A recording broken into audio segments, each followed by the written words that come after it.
We're here today with ABKC Grand Champion King Tut. We've been getting a lot of requests to do a how to stack video with our dogs, and I thought with King Tut being our Grand Champion, he'd be a great one to demonstrate it to y'all with how to do it. He hadn't stacked, I hadn't worked with him in a very long time, so this is just me coming out here with what's on his memory. So I'll show y'all how to do it. What we do basically is we just kind of work with them in about 5-minute segments, just kind of stacking them, directing their head forward, always rubbing them under the chin, keeping their head up, giving them confidence, because you don't want to pat them on their head, putting their head down. Always keeping their head up. A proud stance is what the judges are looking for. Twisting their legs straight, about shoulder width apart is what you're looking for. Don't pull it out to the side like that. You just want to kind of take it and twist it out like that to a nice straight stance. You want them to be standing, you want them to have good angulation in the leg like this. You only want to pull it back to where it's about 90 degrees up and down. That's where it should be. And if the dog's correct, his top line should be just about straight there. That's where you want it. King Tut's a Grand Champion, so he's about as close as you're going to get. So I thought he'd be good to demonstrate some angles and stuff on with that. You want to be able to, when you show the bite, you want to grab under the mouth. He's not going to want to do it right now because he's panting, but this is a demonstration. So grab under the mouth and up on top of the mouth, left hand or right hand under, left hand over. Show the teeth like that. Can't close his mouth because he's panting, but that's how you want to do it. Show the teeth to the judge. The judge don't want to have to grab his mouth because, and you don't want him to because he's touched a lot of dogs. So that's what you're going for, is to show it on your own. And then he's going to want the tail to be hanging right between the two hocks right here, right between his knees basically, where you want it to be. Just like that. You don't want it to be up or under him, being too shy. Just generally hanging like that.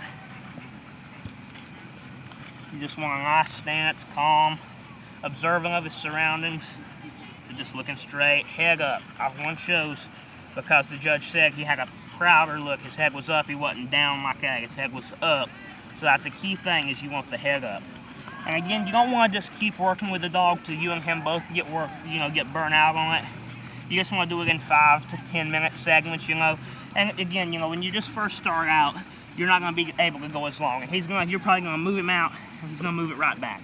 Or he's going to move it, and you're going to move it right back. And you're going to have him uncomfortable because you're not knowing right where to put it and all. But, you and him's going to learn together. So that's how you want to be doing it. Just find where he looks the best, where you look the best. Maybe take a video and see where you're messing up at, especially with walking, finding the right speed and all. We'll work on that in a minute.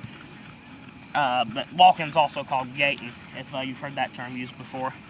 But we're just kind of working on the stacking right now. You just want to find the right stance and all. And anytime you find yourself getting frustrated with him, walk away, because that's not going to do any good for you or him. And that's just going to ruin his experience on it. King Tut, one of the best things and best features about him is he enjoys being in the show ring, and that's what really separates him from other dogs in the show ring. That's what a lot of judges like.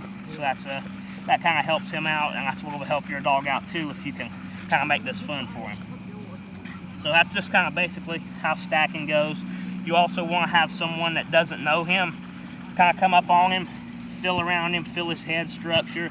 You don't have to know exactly what a judge is going to do, but basically just feel around his body, feel how a judge is going to feel of him, just so he gets used to that. And just kind of watch some shows on the internet and see how the judges do it, and kind of get the dog used to going through that. Take him to some louder places and let him get used to that environment, and just kind of to get them used to what they'll be doing, socialize them, and that's just basically all you're going to want to be doing. And now here's how you're going to want them to gait.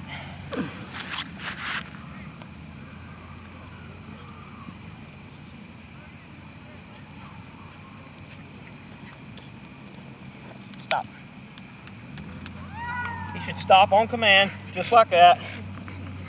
Always keep him on this side of you. He should always be on your left. All right, always. Through the turn, everything. He should always be on that side.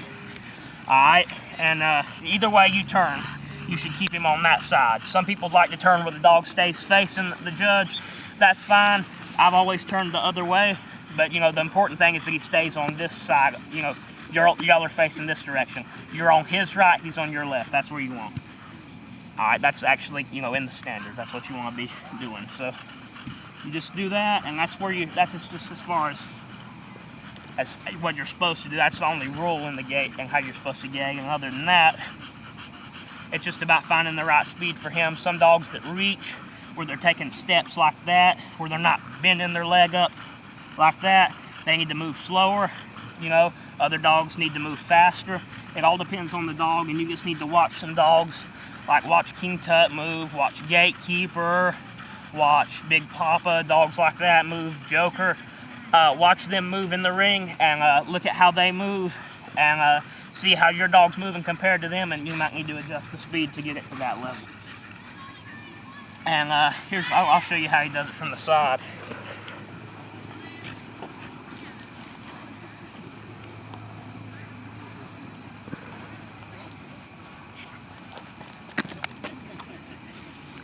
Again, he stopped, and you'll notice his top line's naturally good when he stops.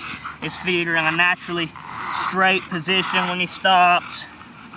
And then, you know, he just stops on command, you know, and a lot of times a judge will throw something down, and, you know, he's going to want to be aware of that, but not jump at it, you know. So that's just one of the things that you'll see some judges do. Just a few things, you know, I'm trying to cue you in on. Other than that, you know, you just want to practice with the dog, and that's about it.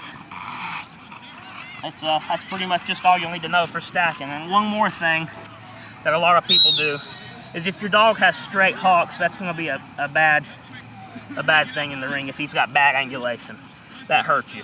And King Tut don't, I'll just set him that way.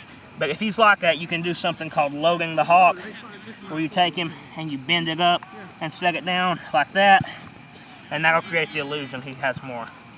That's just a good idea if your dog's made that way. That's the last thing. Thank you for watching. Don't forget to like, favorite, and subscribe our videos, and have a good day.